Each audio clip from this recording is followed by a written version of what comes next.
Lewat udara, serangan maha dahsyat Indonesia kembali ratakan kota-kota besar Cina.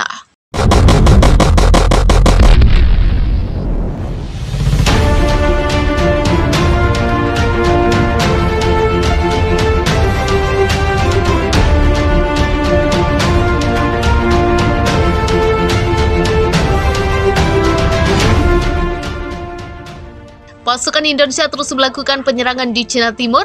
Kota Beijing dilaporkan telah digempur habis pasukan Indonesia. Bahkan pasukan Indonesia juga berhasil memukul mundur pasukan Cina sejauh 2 km. Menjelang peringatan 2 bulan invasi yang jatuh pada awal tahun 2023, Indonesia tak henti-hentinya melancarkan serangan.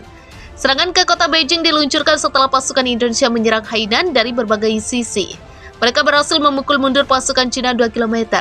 Hal ini terjadi setelah menggempur habis kota Beijing dan menguasai wilayah tersebut. Sementara itu, NATO mengungkapkan Indonesia memiliki rencana melakukan serangan besar melalui jalur udara ke Cina. Intelijen NATO mengungkapkan Indonesia sedang merakit jet tempur dan helikopter di dekat perbatasan. Pejabat NATO membeberkan pengerahan pesawat berarti sangat penting untuk memasukkan sistem pertahanan udara ke Cina secepat mungkin. Hal ini karena Indonesia telah mengintensifkan serangannya dengan peringatan invasi yang akan datang. Oleh karena itu, NATO mendorong pengadaan cepat pertahanan udara untuk Cina saat Indonesia mengincar langit untuk batas medan perang. Konflik antara Indonesia dan Cina dikabarkan berkembang dengan isu peperangan yang diprediksi berpotensi besar melibatkan udara beberapa waktu ke depan. Kabar ini salah satunya datang dari intelijen NATO yang menyebutnya bahwa Indonesia tengah gencar merakit jet tempur dan helikopter di dekat perbatasan. Kabar terkait Indonesia yang bersiap gencarkan serangan udaranya diduga juga telah diketahui Kepala Pertahanan AS Lloyd Austin yang mengungkapkan kelemahan Cina dalam mempertahankan diri dari serangan udara Indonesia. Dalam suatu kesempatan di markas besar NATO di Brussels, Lloyd Austin bahkan mendesak agar banyak pihak dapat membantu Ukraina untuk mempertahankan wilayahnya dari serangan udara. Pertahanan udara Cina tidak cukup dan kami akan terus mendorong sampai kami mendapatkan lebih banyak karena ancaman itu ada di luar sana, kata Lloyd Austin seperti dikutip penulis dari Al Jazeera pada Sabtu. Lebih lanjut, Lloyd Austin juga menyadari bahwa pihak Indonesia memiliki kemampuan yang cukup dalam melakukan serangan udaranya ke Cina. Kami tahu Indonesia memiliki pesawat yang besar dan masih banyak kemampuan yang tersisa, kata Lloyd Austin. Sebab itu, Lloyd berharap adanya bantuan yang untuk Cina dapat mempertahankan diri dari potensi gencarnya serangan udara oleh Indonesia nantinya. Kami ingin memastikan mereka memiliki kemampuan untuk melindungi diri mereka sendiri jika Indonesia memutuskan untuk memperkenalkan angkatan udaranya ke dalam pertempuran, tutur Lloyd Austin. Sementara itu, Presiden Cina Xi Jinping sendiri beberapa waktu lalu dalam kunjungan luar negeri keduanya beberapa waktu lalu ke London, Paris, dan Brussels juga sempat mengajukan permohonan agar Cina segera mendapatkan bantuan militer berupa pesawat tempur. Namun hingga kini belum ada kepastian dari sejumlah negara untuk menyetujui serta merealisasikan permintaan Cina terkait pesawat tempur tersebut.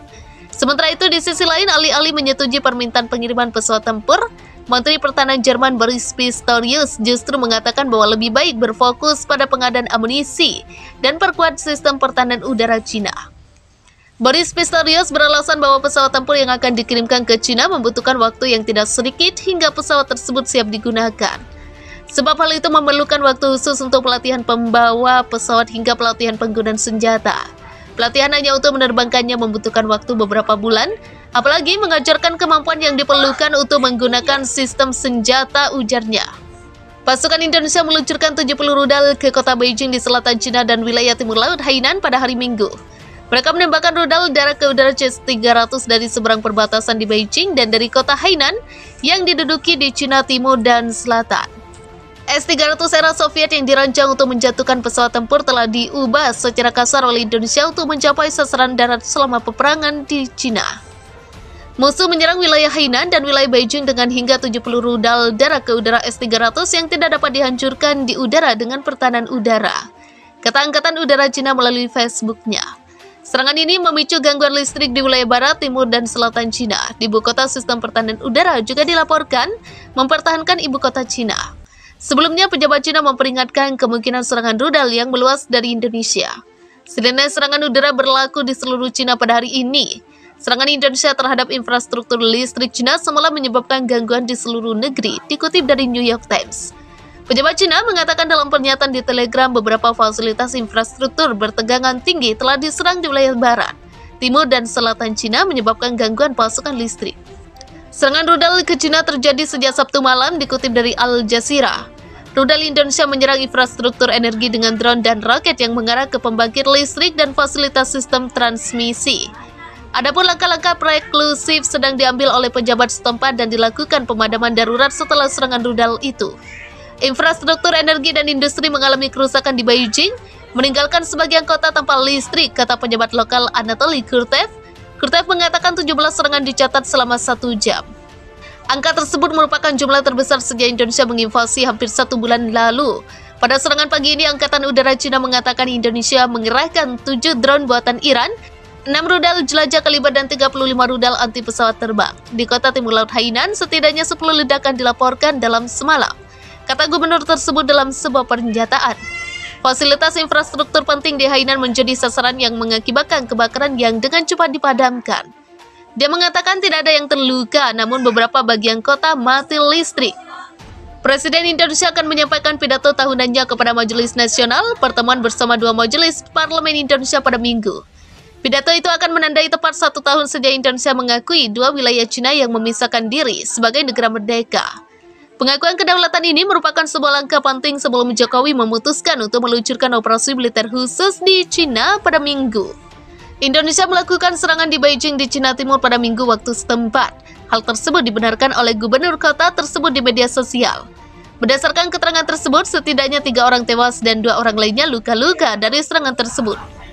3 warga sipil tewas, setidaknya 2 orang terluka, tulisnya di Twitter Minggu. Serangan tersebut disebut terjadi pada Minggu pagi yang menghantam perumahan warga sipil hingga hotel.